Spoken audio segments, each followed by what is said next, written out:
A gente vai começar a nossa revisão sobre laços de repetição em vetores e matrizes com um exemplo bem simples, para primeiro a gente poder realmente entender como estão acontecendo esses laços de repetição e qual a influência deles sobre os vetores ou matrizes que a gente estiver trabalhando.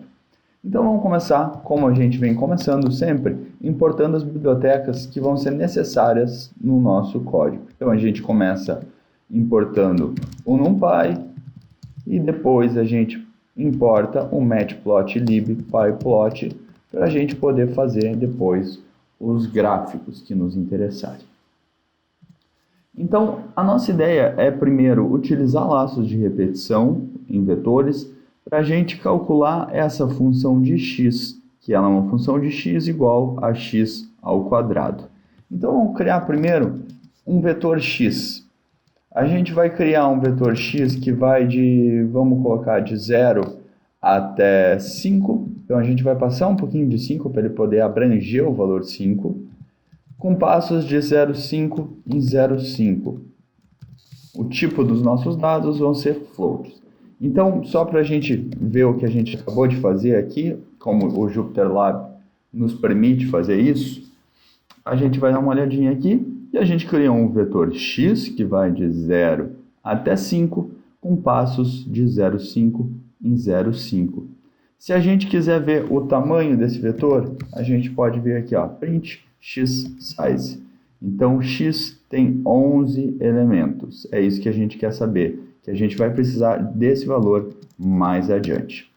Então tá, a gente já tem o nosso vetor x, que vai servir para calcular a nossa função f, que é uma função de x. Então, o que a gente sabe disso é que a nossa função f precisa ter o mesmo tamanho do nosso vetor x, porque a gente vai calcular um valor de f para cada valor de x. Então, a gente vai criar uma matriz vazia, uma matriz de zeros, do tamanho de x. Essa matriz f, esse vetor f, aliás, vai ser responsável por receber os valores de x ao quadrado. E aqui a gente vai iniciar o nosso contador. Lembrando, gente, a gente poderia fazer isso aqui sim, sem laços de repetição, mas como a nossa ideia é estudar laços de repetição em vetores e matrizes, a gente começa com esse exemplo simples para a gente poder enxergar bem o que está acontecendo ali dentro. Então a gente já tem o nosso vetor x e a gente tem um vetor de zeros da função f que vai depois receber os valores de x ao quadrado. E a gente iniciou o nosso contador de iterações. Vamos colocar as linhas aqui. Show line numbers. Então a gente iniciou o nosso contador de iterações aqui na linha 6. E agora a gente começa o laço. Vamos iniciar pelo laço while. Então, enquanto i for menor do que o tamanho de x, ou seja, enquanto i for menor do que 11, a gente vai calcular valores para f. Então, a gente vai ter fi igual a xi ao quadrado.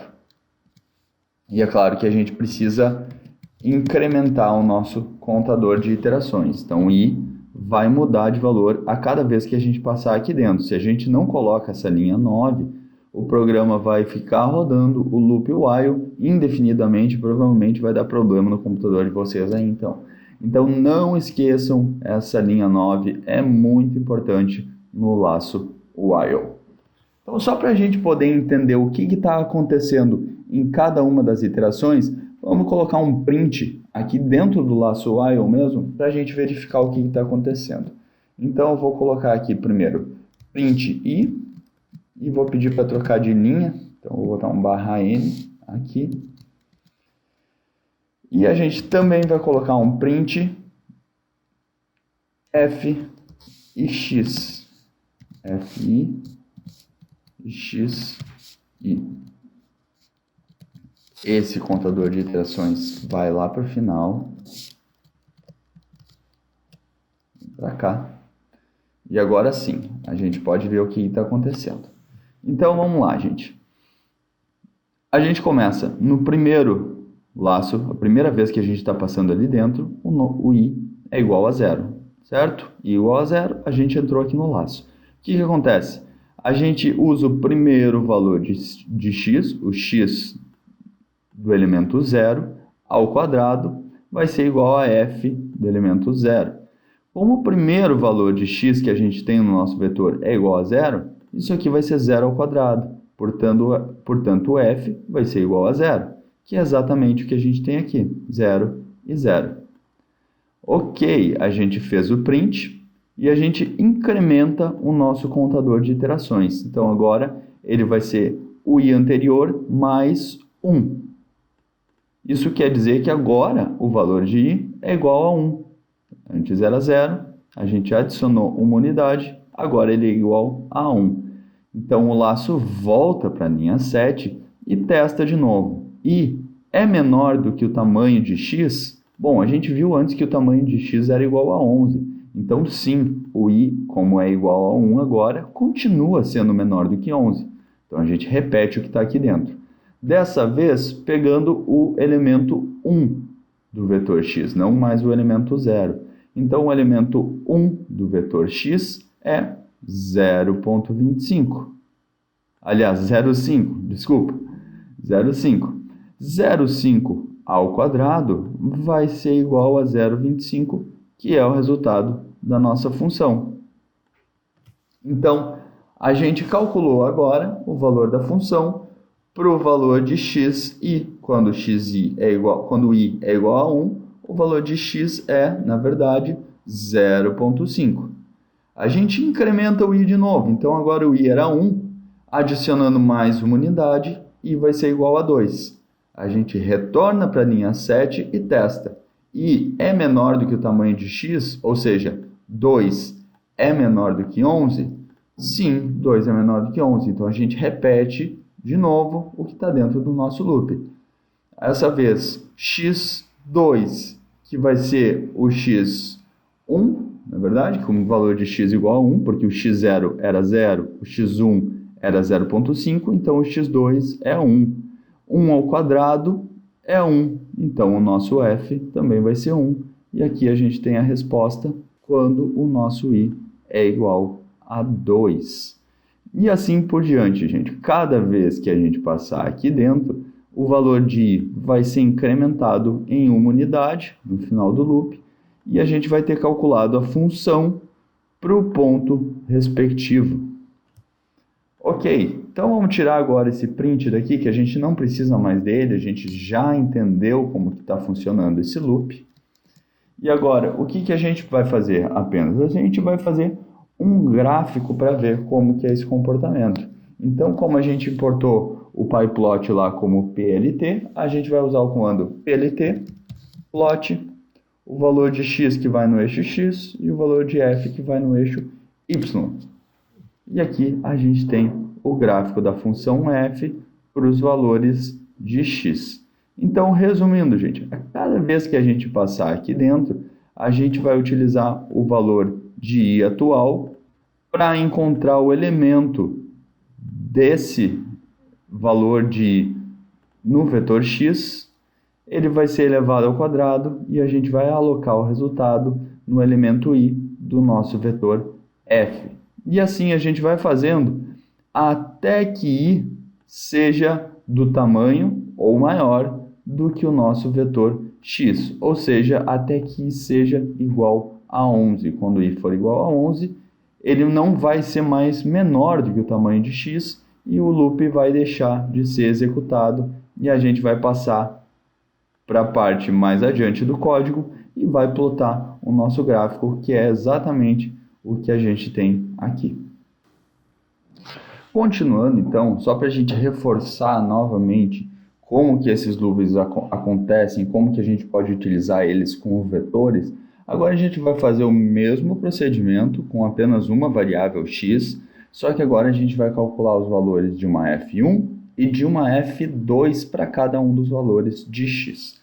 Na verdade, como a gente já importou as bibliotecas aqui no JupyterLab, a gente não precisaria importar novamente, mas eu vou importar de qualquer maneira para aqueles que estiverem assistindo só essa parte da aula poderem copiar diretamente o código no seu Python. Então, vamos importar NumPy as NP e importar matplotlib pyplot como PLT. Então, o que a gente precisa? Primeiro é criar o nosso vetor x. Então, dessa vez eu vou utilizar o comando linspace, já vamos falar sobre ele, que vai de 0 até 10 e eu quero que tenha 11 elementos. Vou mostrar para vocês como ficou. O que eu quero dizer aqui com o linspace? Vocês podem ver que ele faz parte do pacote NumPy, NP, portanto, e o comando linspace vai me dizer o seguinte: eu quero criar um vetor que vai de 0 até 10, com 11 elementos nele. Então, o vetor x vai ser um vetor que vai de 0 até 10, com 11 elementos. 1, 2, 3, 4, 5, 6, 7, 8, 9, 10, 11. 11 elementos aqui. Então, essa é uma outra maneira que a gente tem para criar vetores em Python também. Então, da mesma maneira que a gente fez anteriormente, a gente vai criar vetores de zeros das funções f1 e f2 que vão, posteriormente, no nosso loop, receber os valores das suas funções. Então, f1 vai ser np zeros do tamanho de x e f2 também np zeros do tamanho de x. A gente inicia o nosso contador de iterações como 0 e, de novo, enquanto i for menor do que o tamanho de x, a gente vai proceder aos cálculos dentro do nosso laço de repetição. Então, o primeiro que a gente vai fazer é calcular o f1 no ponto i. f1 é 2 vezes o xi ao quadrado. E o f2 no ponto i vai ser igual a x no ponto i ao cubo. Só isso. Então, vou colocar de novo o print aqui para a gente ver. Então, a gente vai estar na iteração i. E a gente vai printar também os valores de... Vamos colocar nessa ordem agora aqui. Então, xi, f1i, f2i. E depois a gente incrementa o nosso contador. Então, a gente tem duas maneiras de fazer esse incremento. Essa aqui é a maneira mais tradicional, mais matemática, que a gente vai simplesmente somar o valor atual para mais uma unidade, e assim a gente vai ter um novo valor de i. Ou a gente pode fazer como a gente fez anteriormente, só utilizando esse sinal de mais igual, que o Python já entende que a gente está incrementando em uma unidade a variável i. Então, tanto essa linha 9 do código anterior, quanto essa linha 13 desse nosso código, elas dizem a mesma coisa. Então, vamos ver como que fica isso. Então, na iteração 0, o valor de x era igual a 0. Portanto, f1 é igual a 0 e f2 também. Na iteração 1, na segunda vez que a gente vai passar aqui dentro, quando i tiver o valor de 1, a gente vai ter um x igual a 1. Lembrando que a gente criou um vetor x que vai de 0 até 10, de 1 em 1, por isso que aí tem 11 elementos. Então, o nosso x vai ser igual a 1, a função 1 vai ser igual a 2, e a função 2, como é x atual ao cubo, então vai ser 1 ao cubo, é o próprio 1. Então aqui a gente pode ver uma outra maneira de fazer o laço de repetição para calcular mais de uma função. Então agora a gente vai tirar agora aqui esses prints, que a gente já não precisa mais deles, a gente entendeu o que está acontecendo dentro do loop, e agora a gente vai apresentar o nosso gráfico. Então, LTplot, o valor do eixo x vai ser em x, e o valor de eixo y no eixo y vai ser f1. A gente coloca o plot da segunda função, e aqui a gente tem um gráfico das duas, a f1 e a f2 aqui em laranja. Vejamos agora um outro caso, onde a gente vai calcular a capacidade calorífica de três gases diferentes em diferentes temperaturas. Então, a gente tem aqui, utilizando como exemplo os gases propano, N-butano e N-pentano, e eu já coloquei aqui os dados, os parâmetros que a gente vai utilizar para essa função de capacidade calorífica.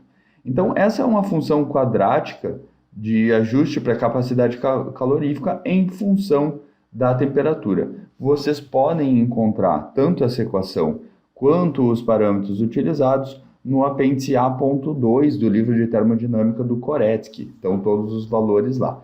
Então, a gente tem essa função aqui que nos diz como que é a variação da capacidade calorífica para diferentes temperaturas.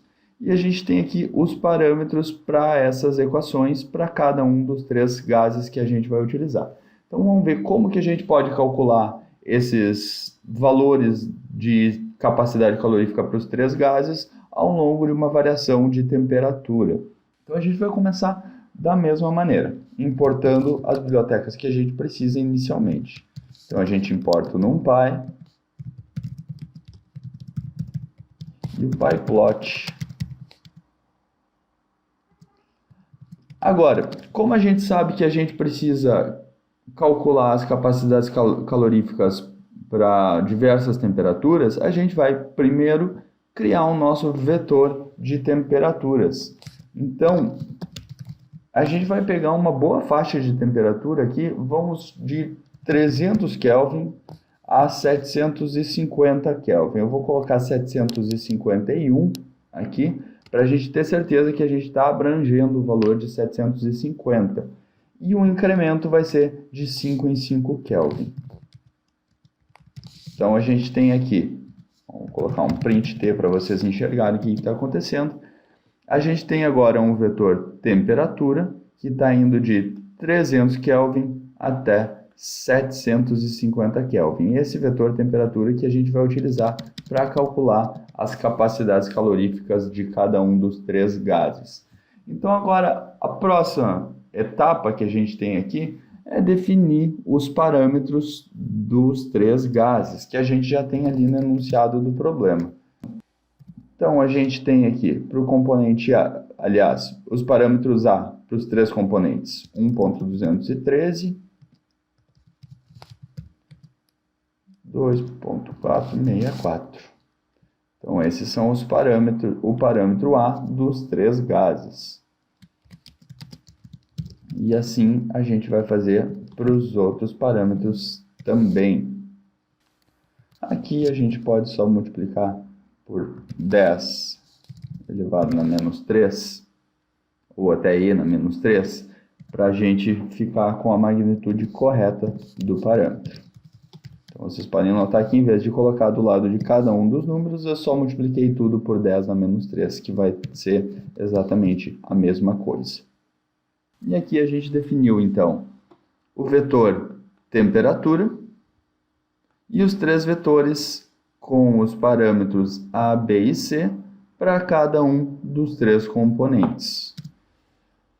Ok, mas a gente quer calcular o CP, a capacidade calorífica, de cada um dos três componentes para toda essa faixa de temperatura que a gente criou aqui com o vetor T. O que isso quer dizer?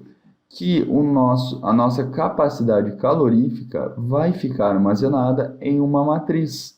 A gente vai escolher, nesse caso, uma matriz com 3 linhas, representando cada um dos três componentes, e diversas colunas representando os resultados para cada uma das temperaturas. Então, vamos primeiro pré-alocar essa matriz com os CPs, que vai ser uma matriz com 3 linhas, e o número de colunas vai ser igual ao tamanho do vetor T. Então, a gente tem os componentes 1, 2 e 3 nas linhas e as temperaturas, os CPs calculados para cada uma das temperaturas nas colunas.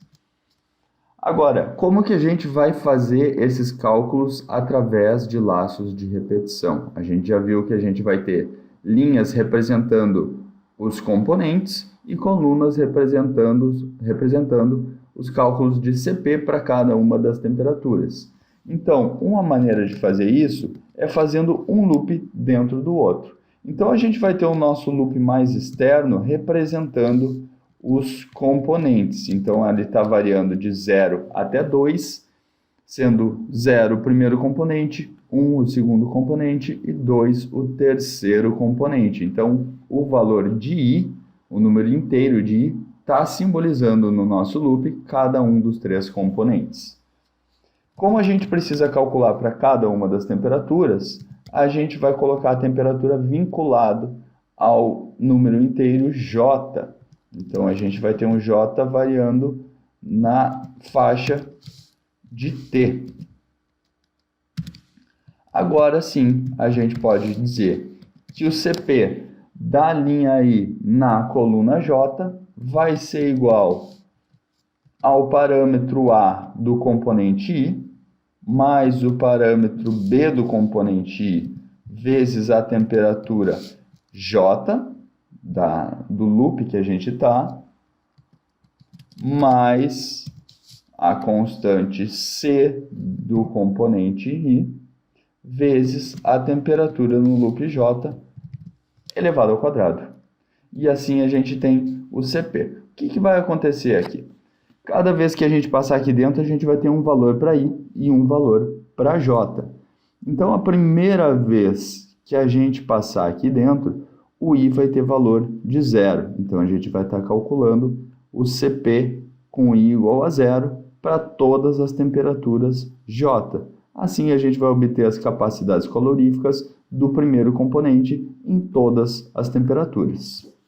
Então, vamos colocar um comando para a gente visualizar melhor esses dados. Então, a gente vai plotar os resultados. No eixo X, a gente coloca a temperatura e no eixo Y, a gente vai colocar os resultados. Então, vocês podem ver que eu coloquei agora aqui T,CP0, 2 pontos. Então, T é o vetor da temperatura, que está simbolizando o eixo X, e CP, que vai no eixo Y, vai ser o CP do primeiro componente em todas as temperaturas que ele foi calculado.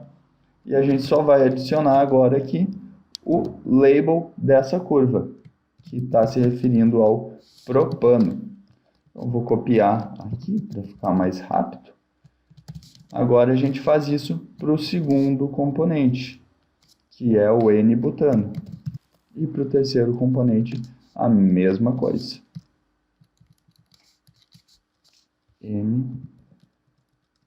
N-pentano. E assim a gente tem o plot dos três componentes. Vamos só incrementar um pouquinho mais o nosso plot. Vamos colocar o título dos eixos, temperatura em Kelvin, e o CP. A legenda a gente vai colocar no lado direito superior, então a gente pode botar aqui o comando plt legend lock, quer dizer a localização, com o comando upper right. Assim a gente está dizendo que a localização da legenda vai ser no lado direito superior. E por fim, a gente vai mudar um pouquinho o esquema de cores das nossas linhas de grade. Aqui a gente utiliza uma escala de cores RGB, né? Vermelho, verde e azul. Eu vou colocar um grau de 0,5 em cada um deles, que a gente vai obter algum tom de cinza com esses valores. Estilo da linha, eu gosto de utilizar elas pontilhadas, portanto eu uso Line Style com 2 pontos ali e com uma espessura de 0,9. Assim, a gente tem a representação da variação da capacidade calorífica para uma longa faixa de temperatura para esses três gases, propano, N-butano e N-pentano. Então, a gente tem aqui o comportamento deles. Então, por isso que a gente utilizou esses loops.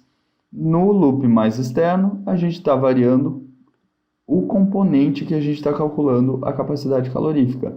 E no loop mais interno, a gente está variando a temperatura na qual essa capacidade calorífica está sendo calculada. Agora a gente vai para um quarto exemplo.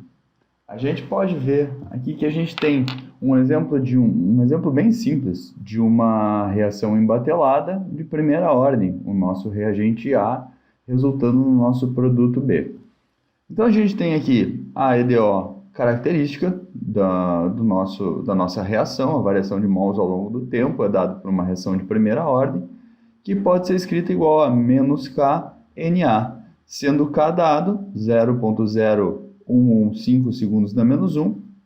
E daí, se a gente integrar essa equação, a gente vai chegar nesta outra expressão aqui, que a gente vai utilizar mais adiante para a gente poder ter o perfil de conversão do nosso reator. Então, a gente pode, lembrando lá de reatores, que a conversão de uma reação pode ser pensado como a quantidade de reagente que reagiu dividida pela quantidade de reagente alimentada. A quantidade de reagente que reagiu, de fato, é a quantidade inicial de reagente menos a quantidade que restou no nosso reator. Então, essa diferença nos dá a quantidade que reagiu, dividido pela quantidade inicial do reagente, a gente tem a nossa conversão. Então, simplificando essa equação e substituindo o que a gente encontrou integrando a nossa equação inicial, a gente fica com uma expressão da conversão sendo igual a 1 menos o exponencial de menos a constante vezes o tempo. E o que a gente quer saber aqui? A gente quer o perfil, então a gente quer o perfil da variação da nossa conversão ao longo do tempo e em que momentos a gente vai, e a gente quer saber também em que momentos a gente vai obter 80%, 90%, 95% e 99% de conversão. Então vamos ver como que a gente pode programar isso aí. A gente começa da mesma maneira que a gente vem começando sempre, então a gente vai primeiro importar as bibliotecas, que nesse caso são as mesmas bibliotecas que a gente importou anteriormente. Então a gente vai importar o NumPy com o NP e o Matplotlib como ELT. Então, uma boa prática é a gente começar declarando as variáveis que a gente tem no nosso problema, as constantes e as variáveis. Então, vamos colocar um comentário aqui. A gente tem a variável K, que é igual a 0,0115 segundos na menos 1.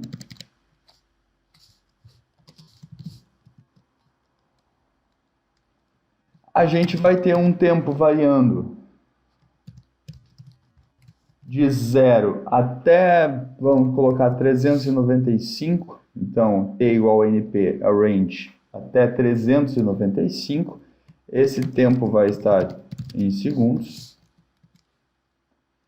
E a gente vai criar o vetor das conversões que vai receber, né, o valor para cada tempo. Então, mesma equação que a gente tem ali, na verdade a gente vai criar primeiro o vetor x de zeros. Então vai ser um vetor que vai ter o tamanho da nossa variável do tempo, do nosso vetor tempo. Então x vai receber um valor para cada tempo. Claro que a gente, da mesma maneira, poderia calcular diretamente aqui a conversão, sem a necessidade de realizar um loop.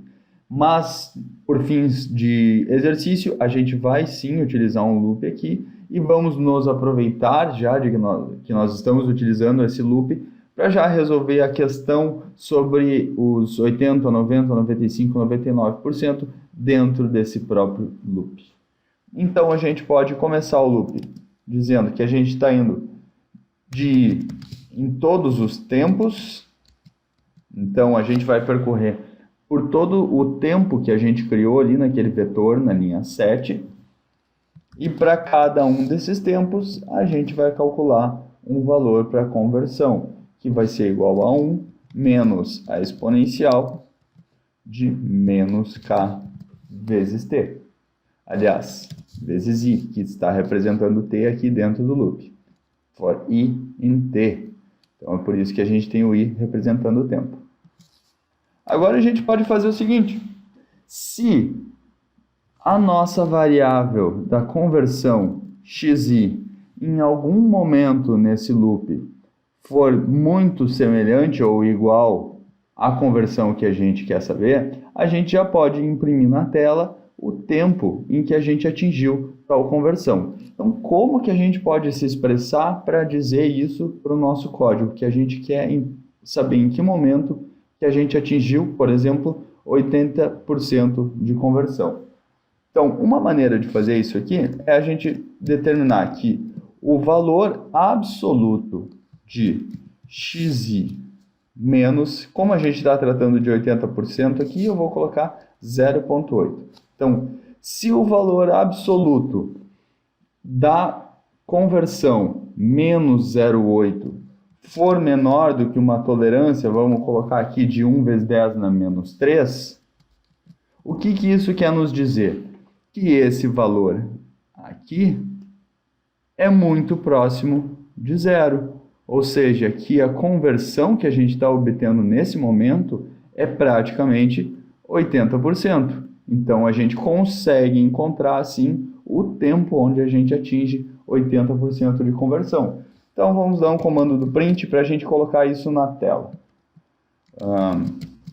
Aos i segundos, atingimos... Vou colocar float aqui para ficar melhor apresentado na tela o resultado. Atingimos xi de conversão.